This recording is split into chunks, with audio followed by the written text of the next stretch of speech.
Vidcomment, bienvenue, welcome once again to Property Quorum.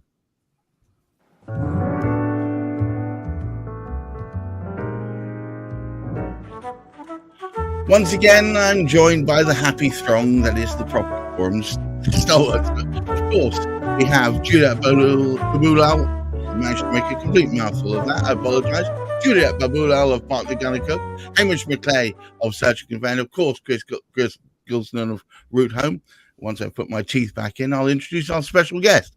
Today's special guest is Martin Hoyle, who is a building surveyor, also very interested in renewable energy as well. So thank you one and all for making the time out today.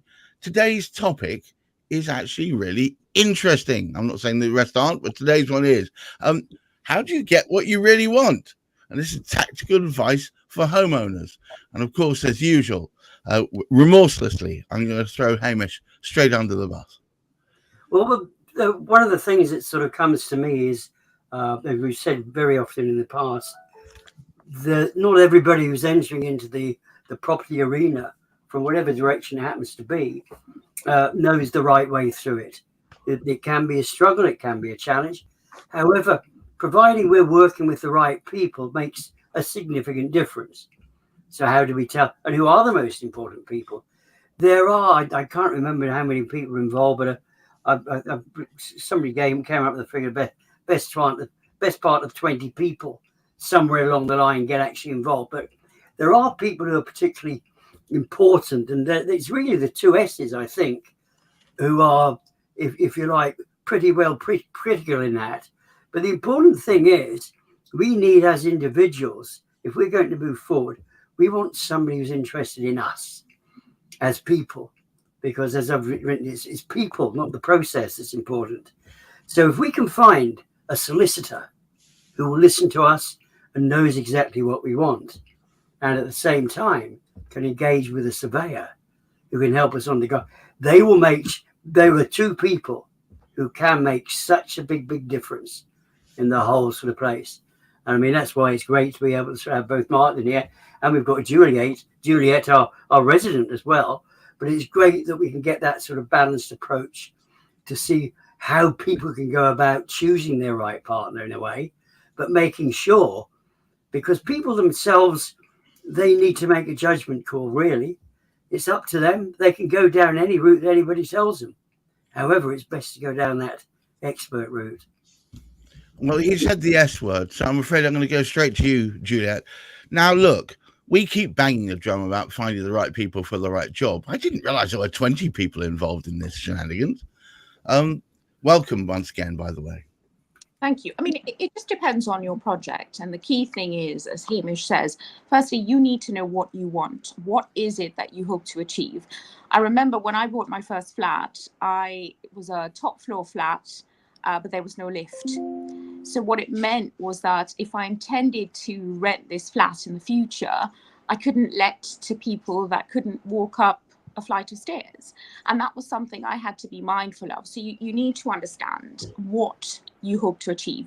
Yesterday, I had a client, we've been going on about inquiries, etc., on a house that she wanted to purchase. And she said to me, actually, I don't know if I told you this, but I've got a cake business on the side, and that kitchen just isn't going to be big enough for me to bake my cake. So really, it's great to have the right professionals, but you as an individual have a responsibility as well to disclose what your intentions are to your lawyers, ask as many questions as possible, to your surveyor.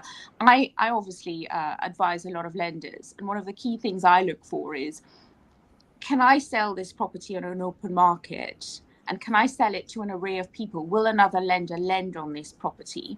Or am I limited to a cash purchaser?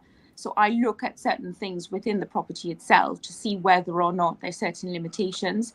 And there's three things I say to clients and to individuals buying properties or investing in properties. You need to look at three things. They're usually rights granted for the benefit of that property. You need to understand whether there have been any issues in terms of exercising those rights granted. The other thing is rights reserved.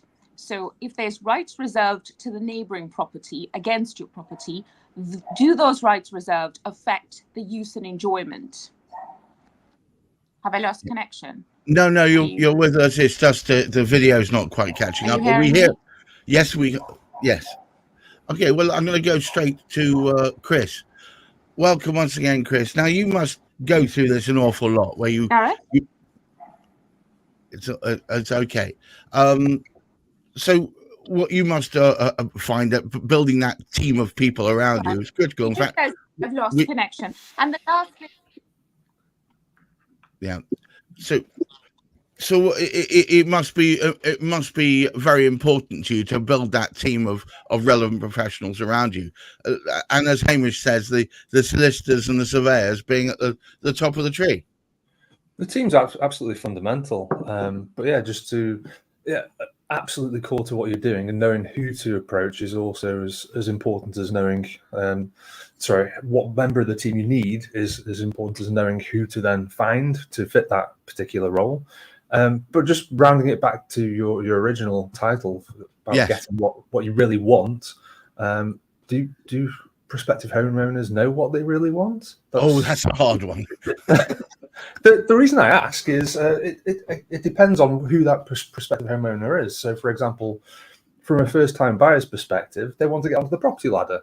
It's like, how do I do that? And the big challenge that we've been discussing repeatedly over the last few months is the ever-increasing cost of housing, and that there's no sign of abatement of that, and that's a very high barrier to entry for lots of prospective first-time buyers. But they may not be aware of things like council schemes, that there are certain areas of cities that the council want to reinvigorate. So, for example, in Liverpool, where I'm based, the council have had a series of schemes of buying a house for £1.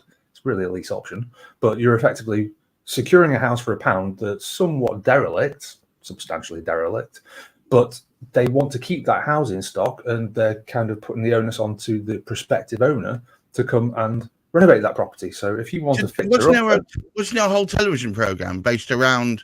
I think there was. Yes, I remember. So. Yeah. So there are a couple of caveats with it. So, for example, you had to live in the house for 5 years. You couldn't be an investor. But also, people forget that the councils have also got other schemes available to give you grant money to go and renovate these types of houses. So, as a potential owner-occupier, that's incredible. So, yeah, why wouldn't you keep an eye out?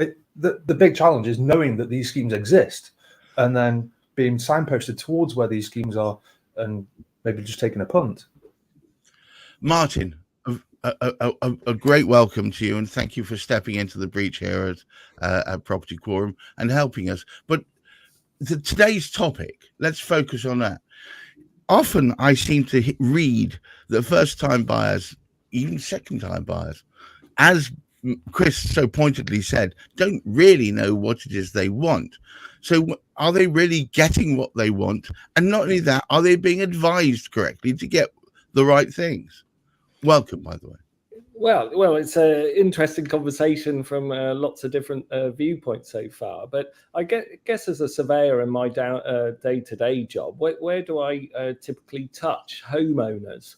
And my interaction, again, can be right at the start, whether it's a first-time buyer or family moving home, and they're looking at a significant purchase, and it is a significant event in anyone's life. Buying a property is probably the most expensive thing that they'll ever buy, and they ask, can you do a survey on it? Well, what sort of survey are you wanting? Is it an old property? Is it a new property? Is it a flat? Is it a house? Is it a country residence?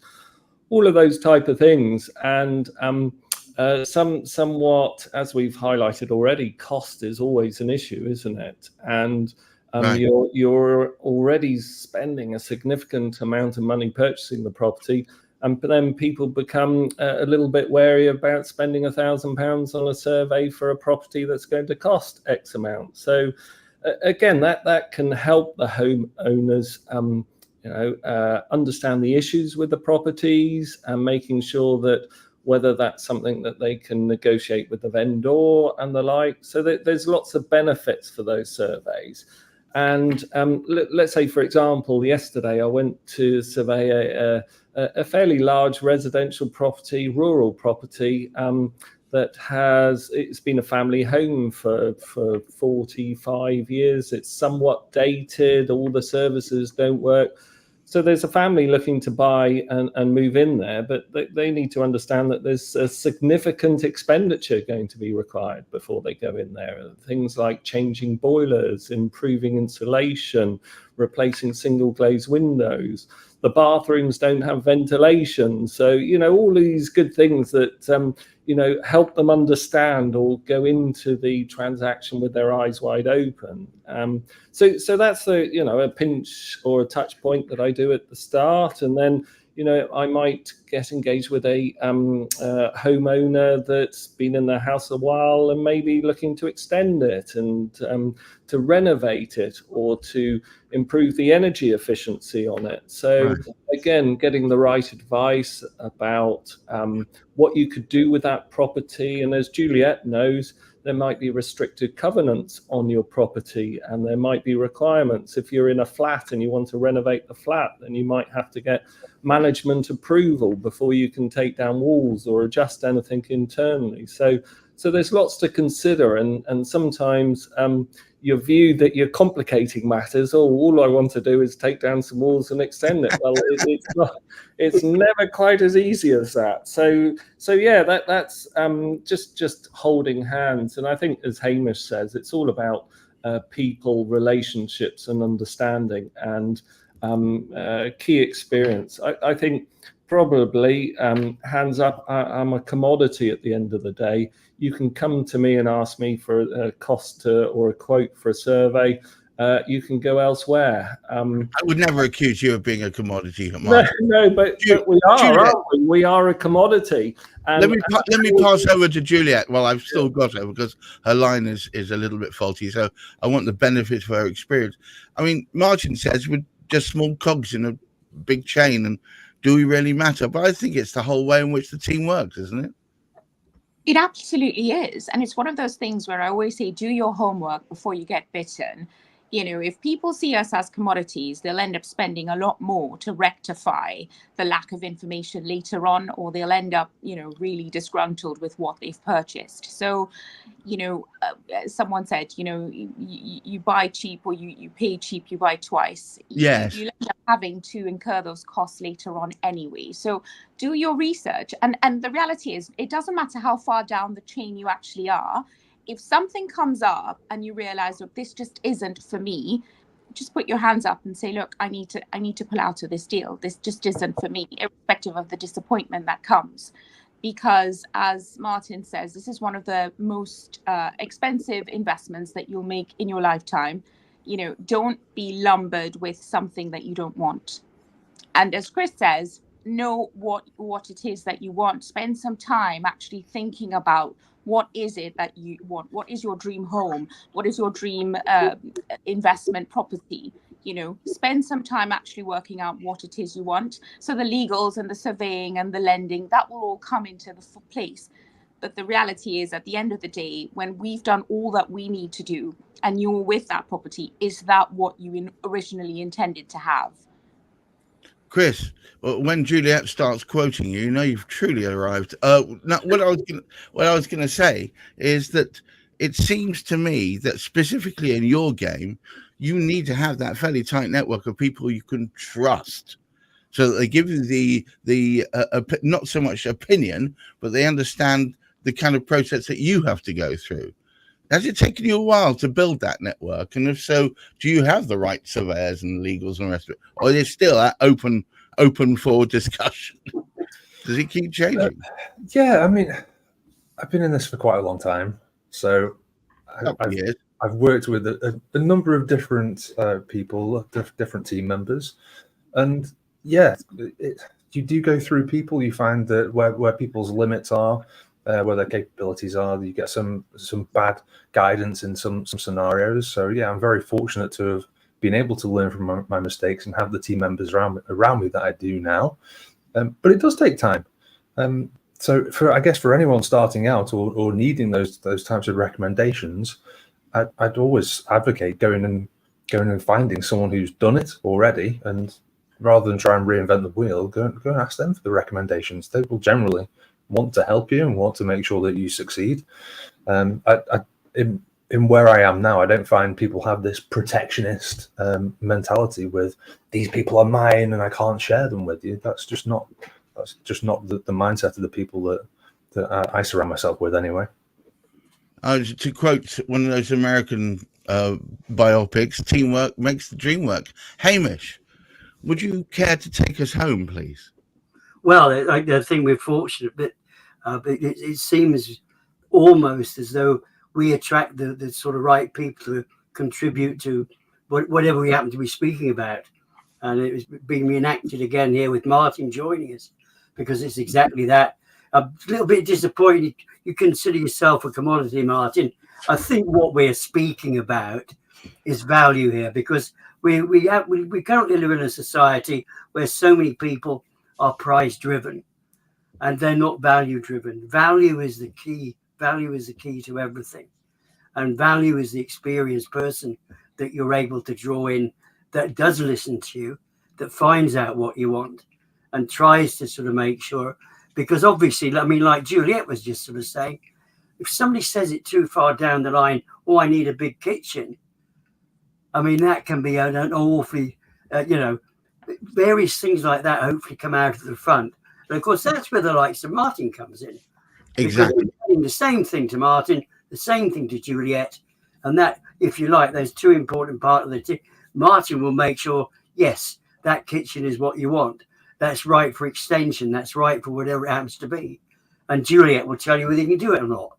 So they're two key people. And it is getting those right people and getting the people that listen. And we're fortunate.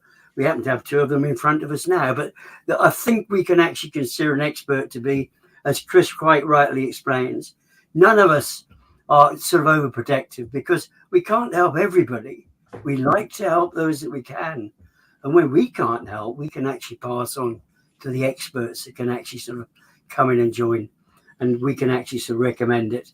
So if we want to know a good surveyor, if Martin wasn't able to do it, he'd probably give us a good connection somewhere, as would Juliet, as would Chris too.